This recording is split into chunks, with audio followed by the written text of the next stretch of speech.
So you've got a Sony A6300, 6500, and you want to film interviews. Let's talk about mics and how to set it up. So the easiest and most budget-friendly option is to buy something like the Rode Smartlav Plus with this cable, and the link is in the description to what the cable is. And basically you can simply plug this into your microphone jack on your camera, and then you just put the lapel mic onto the talent. And I'm going to show you how to avoid the mistakes when recording audio into your camera and how to make sure you get really good results. So when it comes to recording interviews, lapel mics are definitely the way to go.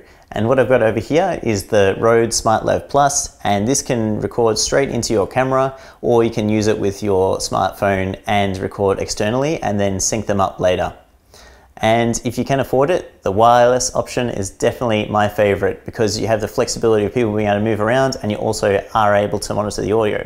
And for a camera like this, being the Sony A6300 6500, you can have a headphone jack with this device. So this will allow you to monitor the audio coming in, which is really important. So the first option is the Rode Smartlav Plus, and that means it's a wired option and you're always going to be connected, which is fine if the interviewer is just really close. That works well. Okay, so I'm wearing the lapel mic, and what we want to do now is make sure we can see the audio levels and get a good audio level. First thing we want to do is go to audio level display and make sure that's turned on.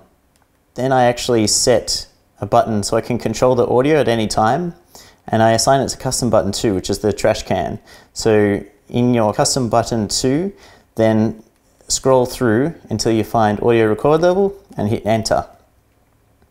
Now, as I'm talking, I can hit the C2 button and that'll bring up the audio. So as I'm actually recording, I'll sometimes hit that button and I'll just change it slightly if it's too hot or not loud enough. So let's talk about a really good audio level. So at the moment, this audio level is really good. You can see it's about 3/4 of the way through. If it's hitting around 3/4, that's a good signal. If you're recording and then the level is lower than this, or if the person is talking very quietly and the level is down here, when you try and bring the volume up to a good volume later, you're going to hear a lot of hissing noise because the level was recorded too softly. So everyone talks differently, and also you don't want to go the other way, where if you forget to change the audio level and you have it up here, you'll see that I'm just slamming into the red and it's going to sound really distorted. So you don't want that either.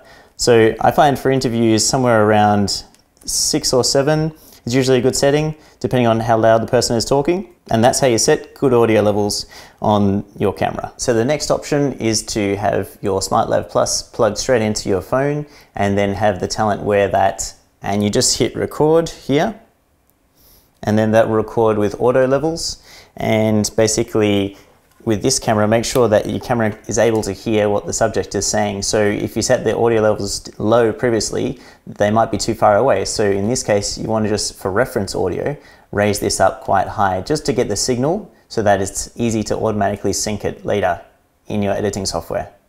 And the final option is the wireless lapel mic kit. And the reason why I really like these Sony kits is actually because it has a headphone jack there. So if you're using a camera like this that doesn't have a headphone jack, this is going to be able to give you peace of mind because you can monitor the audio as you're doing your interview. So hopefully now you know, when you're filming interviews with the A6300 6500, what microphone to use and how to set the audio levels and how to get great quality results for your interviews. So if you're looking for more video production tips, videographer tips, etc., then consider subscribing or liking the video if you enjoyed it, and then I'll see you in the next one.